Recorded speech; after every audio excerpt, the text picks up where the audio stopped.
हे सर, उद्याच्या बैठकीत तुम्हाला काय अपेक्षित आहे? नेमकं मुख्यमंत्र्यांसोबत जी बैठक होत आहे, आज बऱ्याच घटना घडल्या. कोर्टानं आम्हाला जागा खुली करायला सांगितलं.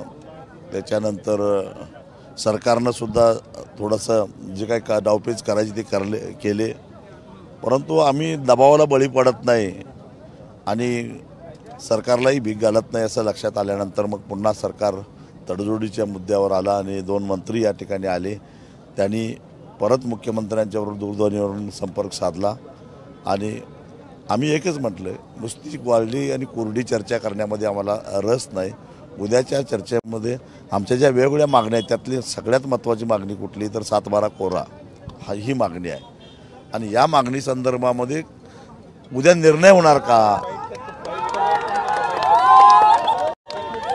निर्णय होणार असेल तर आम्ही बैठकीला येतो आणि आम्हाला तारीख कळाली पाहिजे किती तारखेला सभा होणार. 8ची जी कर्जमाफी झाली होती त्यात 5 एकरपर्यंत बॅरिकेटिंग होतं. मनमोहन सिंग यांनी ती कर्जमाफी केली होती. नंतर जे महाविकास आघाडीच्या काळात झालं त्यात 2 लाखापर्यंतचं बॅरिकेटिंग होतं. यावेळेस तुम्ही काही असं मनात ठरवलेलं आहे की काय काय तुमची मागणी असणार? नाही, आमचं म्हणणं आहे की शेतकऱ्याला कर्जमुक्ती का करायची आहे तर केंद्र आणि राज्य सरकारच्या वेगवेगळ्या धोरणामुळं उत्पादन खर्चापेक्षा कमी किमतीला शेतीमाल विकल्यामुळं आणि नैसर्गिक आपत्तीमुळं त्यानं खर्च केला तो केलाच, पण उत्पन्न मार्केटमधून त्याला मिळालं नाही म्हणून तो कर्जात गेला आहे. त्यामुळे तो मग लहान शेतकरी मोठा शेतकरी असा भेदभाव न करता जे काय त्याचं कर्ज आहे ते सगळं संपलं पाहिजे असं आमचं म्हणणं आहे. मोहनरावजी, तुम्ही शेतकरी चळवळीतल्या आंदोलनात अनेक वेळा सहभागी झाले, शेट्टी साहेब पण झाले. विदर्भातलं हे किती मोठं आंदोलन मानता तुम्ही? 80 ते 94 या काळानंतरचं हे सगळ्यात मोठं आंदोलन आहे. आम्ही 80 ते 94 मध्ये जेवढे आंदोलन केले, 94चं शेवटचं, त्याच्यानंतरचं हे सगळ्यात मोठं आंदोलन आहे. आणि आम्ही चर्चेला जायला मान्यता सगळ्या टीमनी याच्यासाठी दिली. आम्ही डेट याच्यासाठी मागतो की आर्थिक भार आहे. आमच्याकडे असलेल्या अहवालाप्रमाणे 31 मार्चला 30,500 कोटी रुपयाचं कर्ज थकीत आहे. आर्थिक भार येणार असल्यामुळे सरकारला तेवढा मार्चपर्यंत वेळ द्यावा लागेल, म्हणून त्यांनी तारीख सांगावी, GR काढावा आणि त्याची अंमलबजावणी अर्थसंकल्प अधिवेशनात करून न्याय द्यावा. आणि तोपर्यंत यांनी सांगितलं राजू भाऊनी की तोपर्यंत सक्तीची वसुली नाही, तगादा नाही, काही नाही नवं कर्ज मिळायची व्यवस्था करावी. उद्याच्या बैठकीत तुम्ही GR मागणार आहे कर्जमाफीचा, अंमलबजावणीसाठी सरकारला किती वेळ देणार आहे?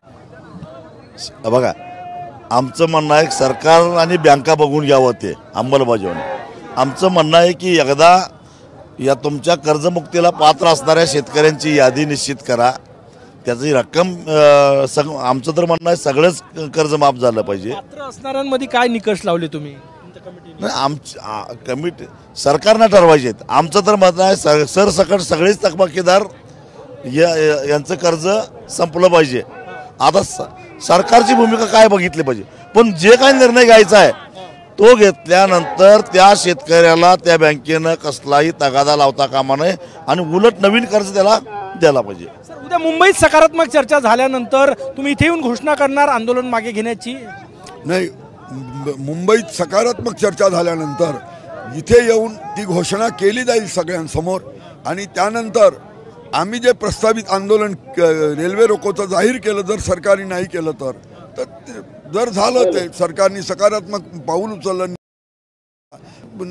ह्या इथे घोषणा केली जाईल आणि नंतर पुढचं आंदोलन होणार नाही. एक प्रश्न महत्त्वाचा, कारण की 4ही महामार्ग जाम आहे, गेले 2 दिवस झाले, प्रचंड लोकांचं वेठीस धरल्यासारखे आहे, सगळे शेतकरी आंदोलनात आहे.